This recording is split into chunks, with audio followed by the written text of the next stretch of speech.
முதல் வாசகம். இறைவாக்கினர் எரேமியா எழுதிய நூலிலிருந்து வாசகம். அதிகாரம் 17. இறைவசனங்கள் 5-10 முடிய.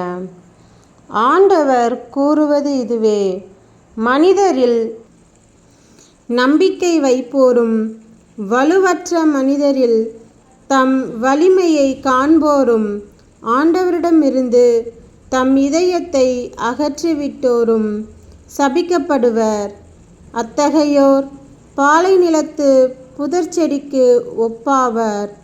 பருவ காலத்திலும் அன்னோர் பயனடையார். பாலை நிலத்தின் வறண்ட பகுதிகளிலும் யாரும் வாழா உவர்நிலத்திலுமே அவர்கள் குடியிருப்பார்கள். ஆண்டவரை நம்புவோர் பேறு பெற்றோர். ஆண்டவரே அவர்களது நம்பிக்கை. அவர்கள் நீரருகே நடப்பட்ட மரத்துக்கு ஒப்பாவார்கள். அது நீரோடையை நோக்கி வேர் விடுகின்றது. வெப்பமிகு காலத்தில் அதற்கு அச்சமில்லை. அதன் இலைகள் பசுமையாயிருக்கும். வறட்சி மிகு ஆண்டிலும் அதற்கு கவலை இராது. அது எப்போதும் கனி கொடுக்கும். இதயமே அனைத்திலும் வஞ்சகம் மிக்கது. அதனை நலமாக்க முடியாது. அதனை யார்தாம் புரிந்து கொள்வர்? ஆண்டவராகிய நானே இதய சிந்தனைகளை ஆய்பவர், உள்ளுணர்வுகளை சோதித்து அறிபவர். ஒவ்வொருவரின் வழிகளுக்கும் செயல்களின் விளைவுக்கும் ஏற்ப அவரவரை நடத்துபவர். ஆண்டவரின் அருள்வாக்கு. இறைவா, உமக்கு நன்றி. நற்செய்தி வாசகம். புனித லூக்கா எழுதிய நற்செய்தியிலிருந்து வாசகம். அதிகாரம் 16. இறைவசனங்கள் 19-31 முடிய. செல்வர் ஒருவர் இருந்தார். அவர் விலையுயர்ந்த மெல்லிய செந்நிற ஆடை அணிந்து நாள்தோறும் விருந்துண்டு இன்புற்றிருந்தார். லாசர் என்னும் பெயர் கொண்ட ஏழை ஒருவரும் இருந்தார்.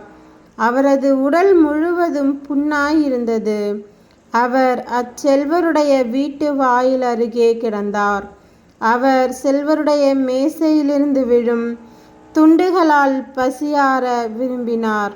நாய்கள் வந்து அவர் புண்களை நக்கும். அந்த ஏழை இறந்தார். வானதூதர்கள் அவரை ஆபிரகாமின் மடியில் கொண்டு போய் சேர்த்தார்கள். செல்வரும் இறந்தார். அவர் அடக்கம் செய்யப்பட்டார். அவர் பாதாளத்தில் வதைக்கப்பட்ட போது அண்ணாந்து பார்த்து தொலைவில் ஆபிரகாமையும் அவரது மடியில் லாசரையும் கண்டார். அவர், தந்தை ஆபிரகாமே, எனக்கு இரங்கும். லாசர் தமது விரல் நுனியை தண்ணீரில் நனைத்து எனது நாவை குளிரச் செய்ய அவரை அனுப்பும். ஏனெனில் இந்த தீப்பிழம்பில் நான் மிகுந்த வேதனைப்படுகிறேன் என்று உரக்க கூறினார். அதற்கு ஆபிரகாம், மகனே, நீ உன் வாழ்நாளில் நலன்களையே பெற்றாய். அதே வேளையில் லாசர் இன்னல்களையே அடைந்தார். அதை நினைத்துக்கொள். இப்பொழுது அவர் இங்கே ஆறுதல் பெறுகிறார். நீயோ மிகுந்த வேதனைப்படுகிறாய். அன்றியும் எங்களுக்கும் உங்களுக்கும் இடையே பெரும் பிளவு ஒன்று உள்ளது. ஆகையால் இங்கிருந்து ஒருவர் உங்களிடம் வர விரும்பினாலும் கடந்து வர இயலாது. அங்கிருந்து எவரும் எங்களிடம் கடந்து வரவும் இயலாது என்றார். அவர், அப்படியானால் தந்தையே, அவரை என் தந்தை வீட்டுக்கு அனுப்புமாறு உம்மிடம் வேண்டுகிறேன். எனக்கு 5 சகோதரர்கள் உண்டு. அவர்களும் வேதனை மிகுந்த இந்த இடத்திற்கு வராதவாறு அவர் அவர்களை எச்சரிக்கலாமே என்றார். அதற்கு ஆபிரகாம், மோசேயும் இறைவாக்கினர்களும் அவர்களுக்கு உண்டு, அவர்களுக்கு செவிசாய்க்கட்டும் என்றார். அவர், அப்படியன்று தந்தை ஆபிரகாமே, இறந்தோரிடமிருந்து ஒருவர் அவர்களிடம் போனால் அவர்கள் மனம் மாறுவார்கள் என்றார். ஆபிரகாம், அவர்கள் மோசேக்கும் இறைவாக்கினருக்கும் செவிசாய்க்காவிட்டால் இறந்தோரிடமிருந்து ஒருவர் உயிர்த்தெழுந்தாலும் நம்ப மாட்டார்கள் என்றார். கிறிஸ்துவின் நற்செய்தி. கிறிஸ்துவே உமக்கு புகழ்.